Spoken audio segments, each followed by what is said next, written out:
love to have the big guys join the fight. Welcome back, everyone. Transformers Rise of the Beast was just released. Hopefully you've had a chance to see it. I got a lot of questions about the post-credit scenes. There are 2 of them in the big crossover they're teasing, so we'll break it all down. If you're brand new to the channel, be sure to subscribe to get all the videos. And careful for spoilers if you have not seen Rise of the Beast yet, since we're talking about the ending of the movie. But during the ending, Optimus Prime, Optimus Primal, with the help of the Beast Wars Transformers, the Maximals, stop Unicron from using the transwarp key to travel to the Milky Way galaxy, Earth's galaxy. They never say which part of the universe Unicron was coming from. Because of all the Easter eggs and references during the movie, we know that it wasn't near Cybertron, because during the movie, both Optimus Prime and Optimus Primal references saying that they don't want Unicron to get the key, not only because he can use it to travel anywhere in time and space, giving him theoretically infinite worlds to feed on, but Unicron could also use it to find Cybertron and try to consume it. Here's the thing though, Cybertron is literally the body of Unicron's twin, Primus, who's meant to be just as powerful as Unicron. I'll explain how Primus became Cybertron later in the video, just because it's a whole big thing, because the whole idea is that Unicron versus Primus would be like the Transformers version of Avengers Endgame. It would be like the last big thing that they do. You're talking about 2 god-level Transformers going to war with each other, 2 planet-sized Transformers battling it out. There are a couple points in the movie where Scourge and the Terrorcons reference Primus, even though the Transformers themselves, like Optimus Prime, doesn't reference Primus himself. But I do think they're working up to more Primus stuff. I think that's why they're mentioning him in the movie, like, oh yeah, we're going to do Primus eventually too. But once they destroy the key, Unicron's trapped in the other galaxy, Anthony Ramos's character Noah Diaz interviews for a new job, which is a random business. He doesn't know exactly what he's interviewing for, he just thinks it's for a regular job.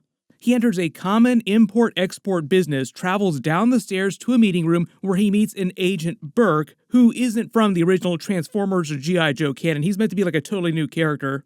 Unless he was using some alias in the scene, like he could wind up being somebody from the G.I. Joe canon. But he starts interviewing Noah for the job, joking about the gaps, quote-unquote, in his resume. Like when they start talking about his recent job time in Peru, Burke lets him know that he's been monitoring what he and the other Transformers were doing there, and he knows everything. Like he and the people that he works with, the G.I. Joe characters, know all about Optimus Prime, all the Transformers, Unicron, the Maximals, the transwarp key, everything.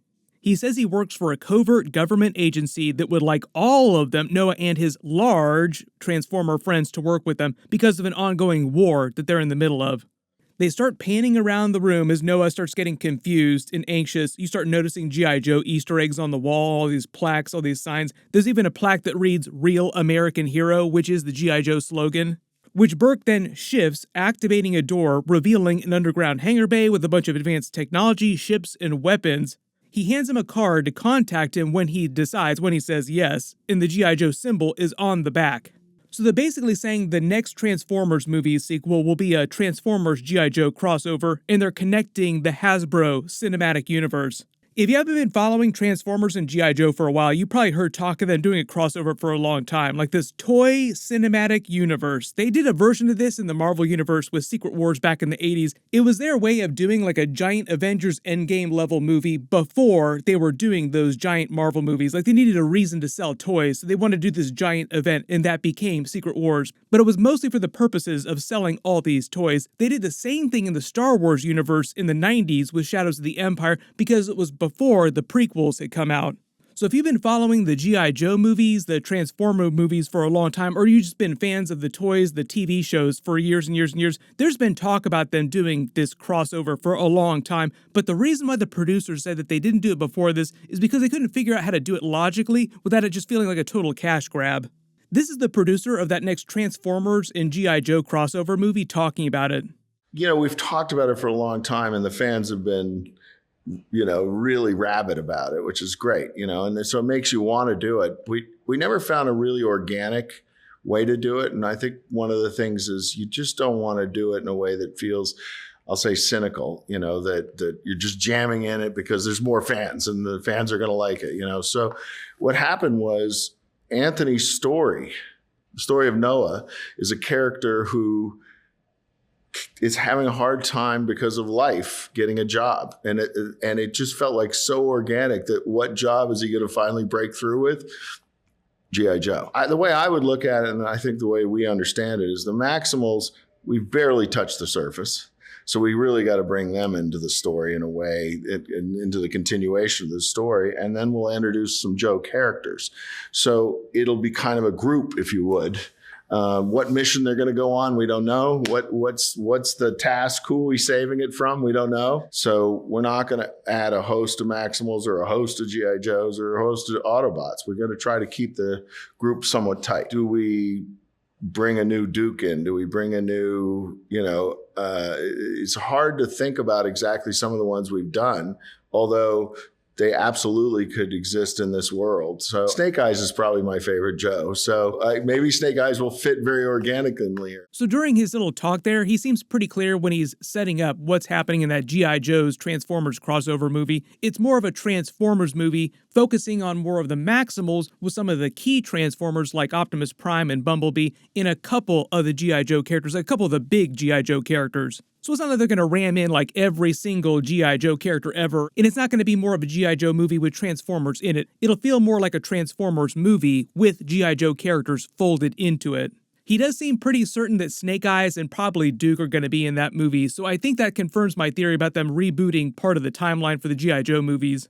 The whole war that they were talking about that G.I. Joe was meant to be in the middle of fighting and needed the Transformers' help for was against Cobra, obviously, because we're talking about G.I. Joe here. Who's G.I. Joe going to fight a war against but Cobra?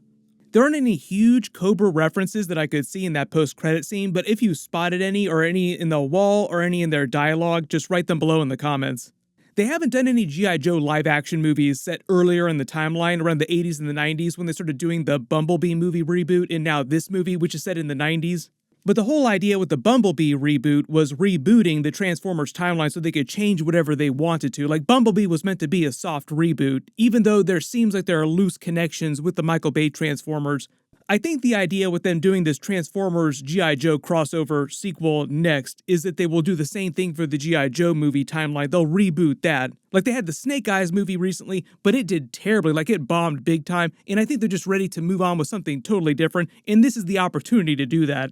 So because they've never done G.I. Joe movies set earlier in the timeline, they can reintroduce or introduce versions of the characters earlier in the timeline, and it won't break anything just because it will be a reboot. So like Duke, Cobra Commander, all the other characters, anybody they want to introduce, they can do earlier now. Really good example of that is like John Cena's character in Bumblebee. Even though he's not meant to be Duke, they could just say that he's playing a version of Duke, or he's playing another totally different character that just winds up going to work for G.I. Joe at some point after the Bumblebee movie. Speaking of the Bumblebee movie, they were also going to include Hailee Steinfeld's Charlie character from that movie during Rise of the Beasts early on, but plans fell through at some point. Even Hailee Steinfeld was confused about that. She's like, yeah, why am I not in this Transformers Rise of the Beasts movie? They did say that Charlie would come back in the movies eventually, and they're probably saving some of the Bumblebee story for that too, because Mirage, for example, was a much bigger character during this than Bumblebee was, and usually you would expect Bumblebee to get a lot of that story. But the whole idea here with the timeline is that they have till about 2006, when that first Michael Bay Transformers movie came out, to play with, so 10 years worth of timeline to play in. What I'm expecting though, is that in a couple years they'll announce when they're going to release this Transformers G.I. Joe movie, and it'll probably still be set during the 90s. I don't think they want to jump the timeline forward too much, like a little time jump after this movie, which was in 1994, so maybe the crossover movie is in 1995 or 1996. Then in the next post-credit scene, there's another time jump after the interview with the G.I. Joe characters. Noah's in another garage with Reek, who's been helping him assemble the parts to build a new version of Mirage's body, which was a Porsche 964 Carrera RS 3.8. I don't think you could actually buy those in the United States during the 90s. I think you actually could only get those in Europe. He also uses the parts that Mirage gave him to create his Transformers suit. Like, Mirage had transferred his essence into the suit, even though they were kind of coy about that. Like, wait a minute, is he still alive inside the suit or something like that? But the idea is that he wasn't destroyed in the final fight, just parts of his body. Once the car is finished being assembled, Mirage reveals that he's been alive this whole time, and the car begins to transform. But it's a bit of a Bumblebee situation where he looks all beat up because the car parts were all from secondhand, different color Porsches. But it just means Mirage will be back in that next Transformers and G.I. Joe crossover movie. Just to explain the whole Unicron versus Primus thing though, like that's something that's probably way further off in the Transformers sequels. Unicron and his twin brother Primus are sort of like the twin gods of the Transformer multiverse. Unicron is more of like a dark god of the Transformers, and Primus is like the light side god creator of all Transformers. That includes all factions of the Transformers, like all the Autobots, as well as the Decepticons, the Predacons, the Maximals, every different version of Transformers that evolved over time. So them doing Unicron is sort of them going back to the origin of the Transformers multiverse. They actually just announced that they're actually doing a movie about the origin of the Autobots and the Decepticons called Transformers 1, with Chris Hemsworth, of all people, playing young Optimus Prime. They'll also probably use some of that movie to explain the origin of Cybertron, as well as the origin of Primus and his brother Unicron. So I think the idea is that when they decide to do their Avengers Endgame level type of event, like the big movie, they will bring Unicron back and he will fight a version of Primus Cybertron. Think of all the toys they'll sell during that movie. RIP to everyone's wallets.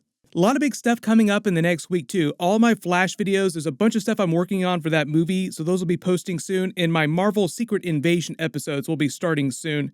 Click here for that full opening scene from Secret Invasion Episode 1, and click here for my new Flash Superman trailer video with Henry Cavill's Superman. Thank you so much for watching, everyone stay safe, and I'll see you guys in the next one.